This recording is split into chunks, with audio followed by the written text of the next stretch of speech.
Kalau lawak kau dah tak boleh jual lagi, dia orang tak jual. Walaupun kau siapa. Tapi kalau benda lawak selain daripada komedi ni, dia tengok, oh ada program ni pula, program nyanyi apa ni pula boleh jual. Dia jual tu. Dia tak peduli kau. Sejak kebelakangan ini, program lawak di televisyen semakin jarang muncul berbanding tahun-tahun sebelum ini. Menurut pelawak Abiyus, perkara itu adalah normal kerana pihak televisyen, terutama stesen TV swasta, perlu mencari keuntungan dan menerbitkan program yang memberi pulangan kepada mereka. Jadi tidak pelik mengapa program lawak semakin berkurangan. Jelas Abi, pelawak kini perlu lebih bijak, mengambil peluang lain dan tidak hanya bergantung kepada televisyen semata-mata.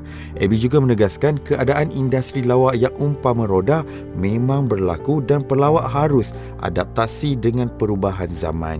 Betul lah tu. Betul lah tu keadaan dia sekarang ni macam tu. Itulah saya katakan, daripada mula patutnya bersedia bahawa setiap benda yang di atas akan jatuh ke bawah. Apabila kita berada di zaman kita, zaman kegemilangan kita. Bila kita ada di zaman kegemilangan kita, maksudnya kita ada duit, kita banyak duit, apa semua kan. Jadi kita akan beli seikut nafsu kita. Dan saya pernah pakai 4 biji kereta dalam satu masa. Bukan kereta murah-murah ni kan.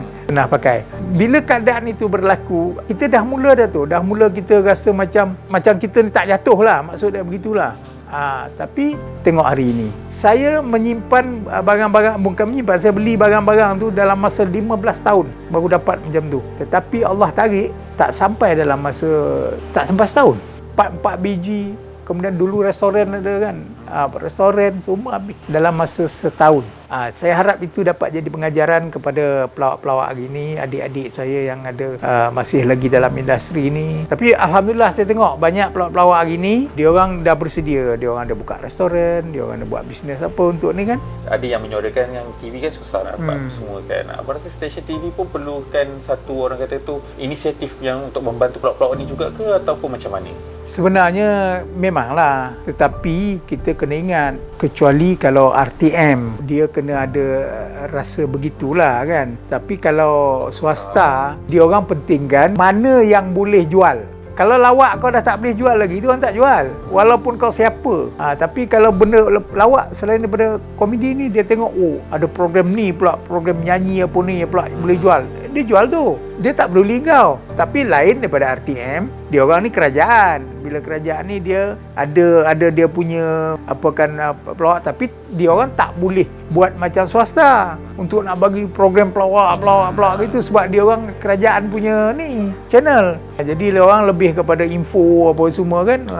Harap swasta. Tapi swasta memang itulah sikapnya. Memang itulah, kita tak boleh nak kata apa. Sebab dia cari duit. Dia cari duit, dia tak ada bajet. Dia macam kerajaan ada bajet, ada peruntukan. Tetapi swasta tidak ada peruntukan di mana-mana. Jadi dia kena jual.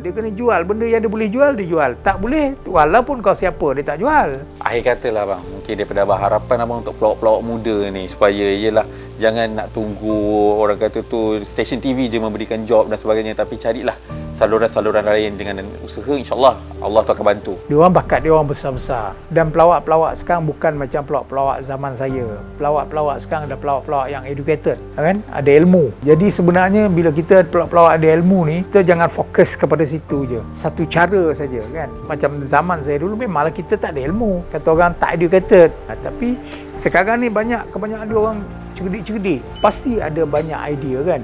Okey, jangan kita tumpukan kepada stesen TV je. Sebenarnya banyak orang di luar sana yang masih memerlukan.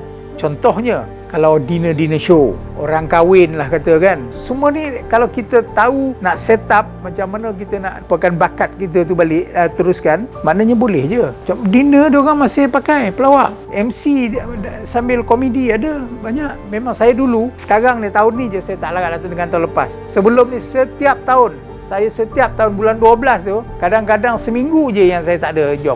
Bulan 12, dinner kilang lah, dinner itulah, dinner ini jadi MC. Itulah, pergilah buat macam tu kan. Ataupun buat grup, apa bendanya nak dibuat yang tidak memerlukan stesen TV. Sekarang ni kan media sosial banyak kan. Buat konten apa kan. InsyaAllah boleh.